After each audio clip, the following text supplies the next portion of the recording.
సినిమాలు, రాజకీయాలకు సంబంధించి 100% అంచనాలు ఎప్పుడూ నిజం కావు.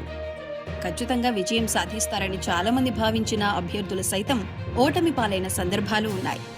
పిఠాపురంలో పవన్ గెలుస్తాడంటూ సర్వేలు చెబుతున్నా గెలుపు విషయంలో పవన్ను ఒకంత వెంటాడుతోంది. పిఠాపురంలో ఊహించని ఫలితం రాబోతుందని విశ్లేషకులు కామెంట్లు చేస్తున్నారు. అయితే వంగా గీత బలమేంటి, పవన్ బలహీనతలేంటి అనే ప్రశ్నలకు ఆసక్తికర సమాధానాలు వినిపిస్తున్నాయి. పవన్ కళ్యాణ్ కాపు ఓటర్లు అధికంగా ఉన్నారనే కారణంతో పిఠాపురం నుంచి ఎమ్మెల్యేగా పోటీ చేశారు. పవన్ కళ్యాణ్ జనసేన అధినేత అయినా పొలిటికల్ గా ఆయనకు అనుభవం మాత్రం లేదనే సంగతి తెలిసిందే. పవన్ నాన్ లోకల్ కావటం ఆయనకు ఒకంత మైనస్ అని చెప్పొచ్చు.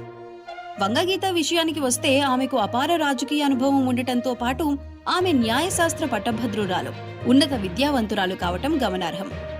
వంగగీత లోకల్ కావటంతో ఆమెకు ప్రజల్లో మంచి పేరు ఉంది. పిఠాపురం అభివృద్ధి కోసం ఆమె గతంలో చేసిన కార్యక్రమాలు ప్రజల్లో ఆమెకు మంచి పేరు తెచ్చిపెట్టాయి. పిఠాపురంకు వంగగీత చేసిన సేవలే ఆమెకు బలంగా ఉన్నాయి.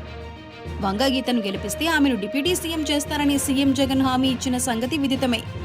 పిఠాపురంలో గతంతో పోల్చి చూస్తే ఓటింగ్ శాతం పెరగగా వైసీపీ సంక్షేమం, అభివృద్ధి వల్లే ఓటింగ్ శాతం పెరిగిందనే టాక్ ఉంది.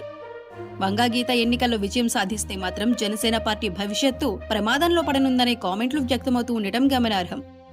వంగగీత గెలిస్తే మాత్రమే పిఠాపురం ప్రజలకు మరింత మెరుగ్గా పాలన అందుతుందని పొలిటికల్ వర్గాల్లో సైతం వినిపిస్తోంది.